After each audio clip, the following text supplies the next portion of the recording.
Welcome to episode number 247, A Messy Reality. I am your host, Damon Soka. For those of you who know me throughout this podcast and elsewhere, you know that I love the doctrine of the church and its power in our lives. I tend to stick to that doctrine and also the bright side of our illness. Yes, we have problems, but most are fixable with time and some significant effort. Today I'm going to talk more practically about practical implementation in a way I probably have not as much. I'm going to talk about the reality of mental illness. Yes, the doctrine works and always works, but not always in the way that we expect it to. Happiness is not what we expected it to be. Our life has changed, and we can't get it back to the old days where everything was good. Well, the reality was that it wasn't all that good. We just see it that way. We tend to exaggerate to the extremes when we reminisce about the good old days and that the water tasted better from the hose.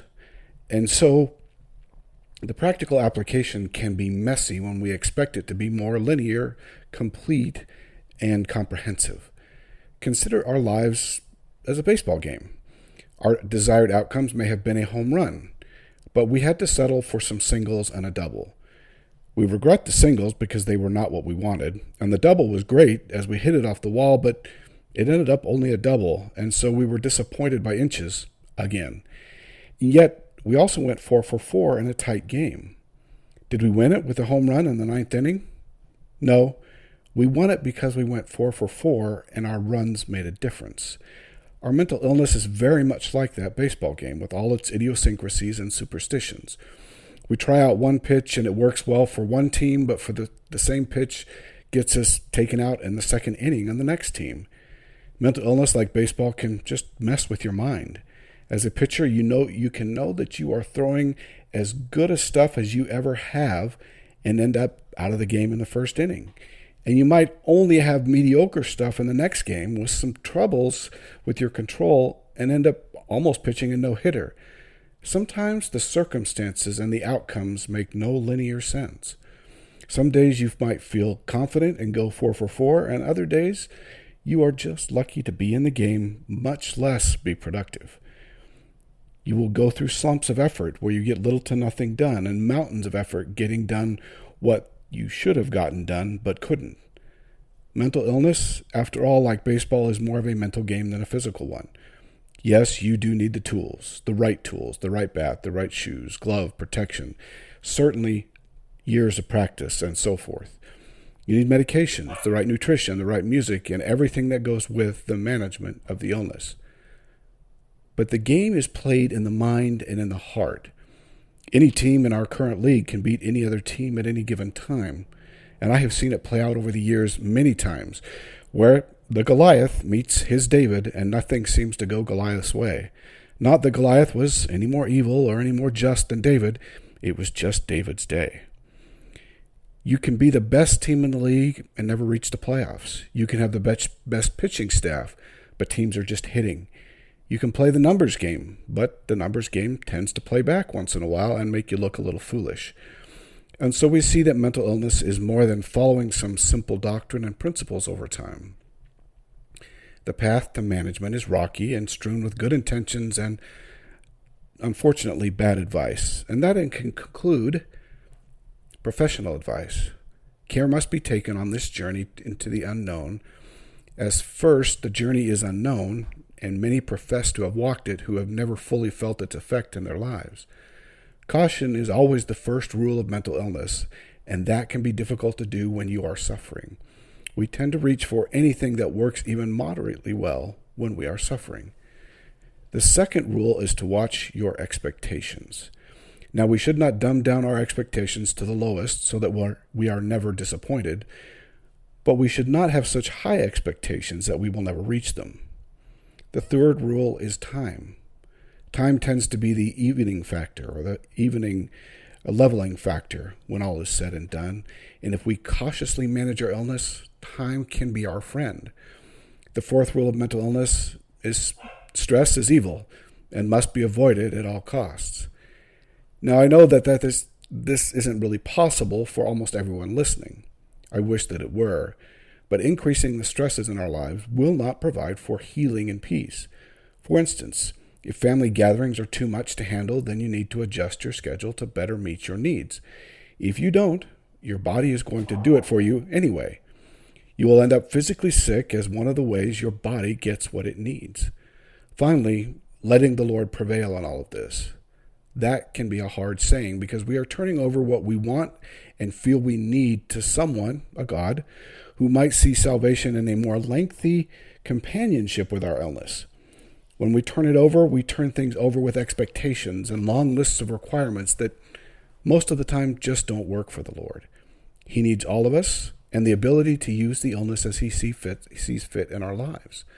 It takes time to get to the point that you would be willing to let go and see even greater difficulties with your illness if the Lord saw fit. The road to management and ultimate healing is rocky and full of caverns and dark places. We tend not to travel the same road as everyone else. Our mental and emotional illness causes difficulties with emotional reality. That our emotional and mental road will look vastly different.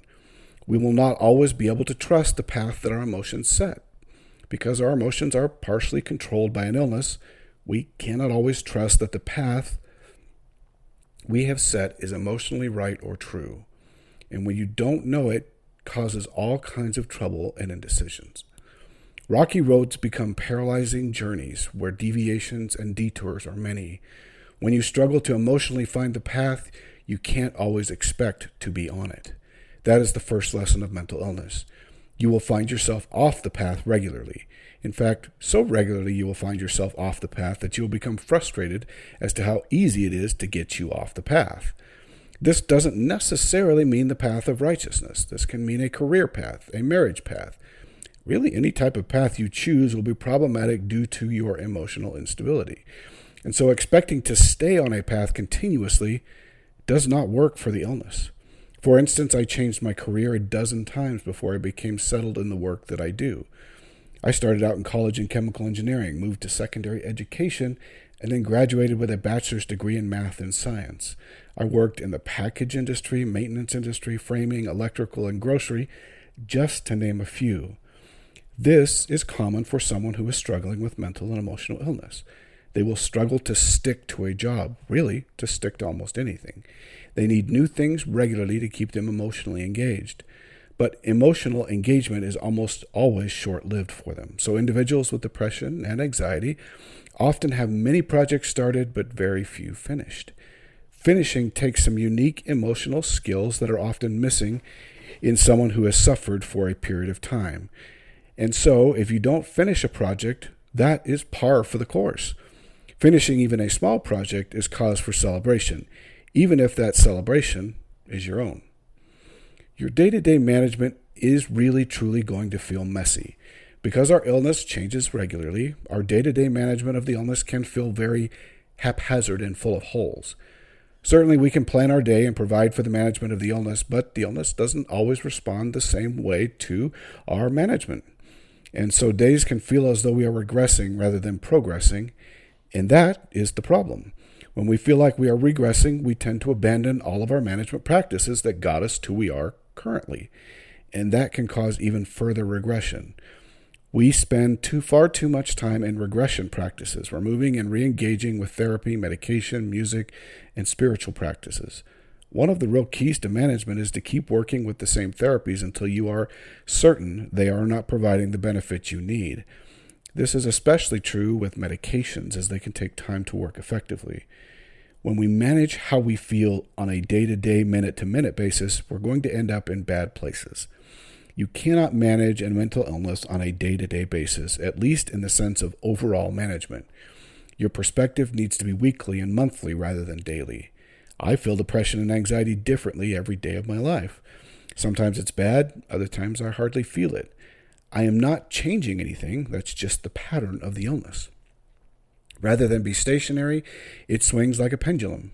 Knowing how your mental illness swings can be of significant benefit, as you can attribute certain swings in mood to your illness rather than to reality. The real problem in all of this is that your emotions create your reality. When your emotions are off, so is your reality. Really, nothing could be wrong in your life, and you feel like the world is crushing you. One of the techniques I have used is to assign any emotion that doesn't make sense to the current set of events to my illness. I regularly assign many of my depression symptoms to my illness. And yes, it helps my brain understand the why. And when it does, my brain does, I am at greater peace. It doesn't change the emotions necessarily, although over time I have learned some capacity to accomplish it. But it does assign them to irrelevance, and that is important to the brain. The brain can tune out certain emotions if you recognize them and assign the illness to them. Yes, they're still going to be bothersome, but not nearly as so. The next thing to understand about the realities of mental illness is that your illness will not stay the same. It is going to change over the years. Often bipolar in younger years turns to depression in older years. Anxiety can come and go with various symptoms. Your illness can disappear for a time and then reappear years later. Meaning, as predictable as your illness is, the same can be said about its unpredictable behavior. This will make management difficult at best, as you will need to make changes in medications, therapies, music, spiritual practices, and so forth. When you no longer feel as though anything is working, then it might be time to make a subtle change. Large changes in therapies of all types is not recommended, as large changes often cause large emotions. When we do make changes, they should be smaller and more defined. Small changes can often lead to much larger results than expected, so it is advisable that individuals who suffer limit the number of large changes in their lives.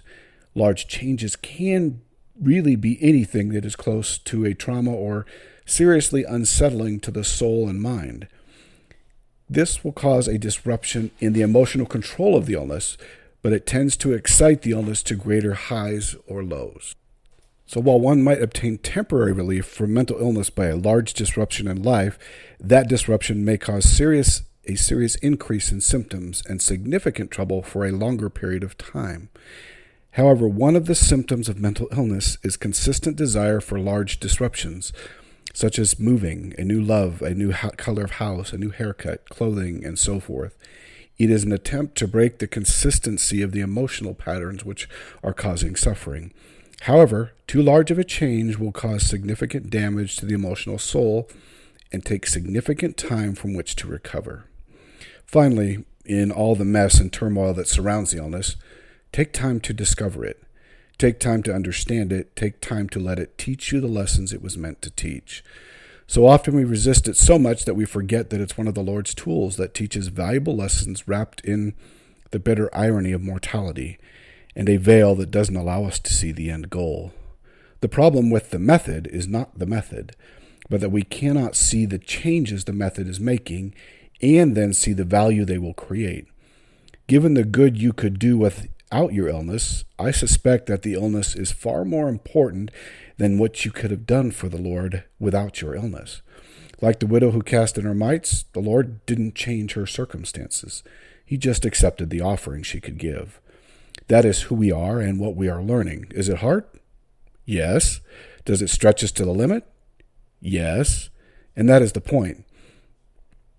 There is no point in a trial that doesn't stretch a person spiritually. Do we wish for a different trial that didn't stretch us quite as much? Probably all the time, but we tend to pick trials that would be much easier for us and we would learn far less.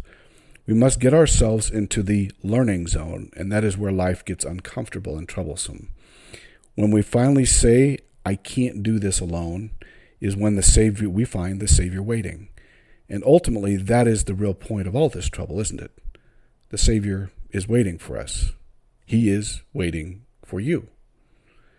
Until next week, do your part so that the Lord can do his.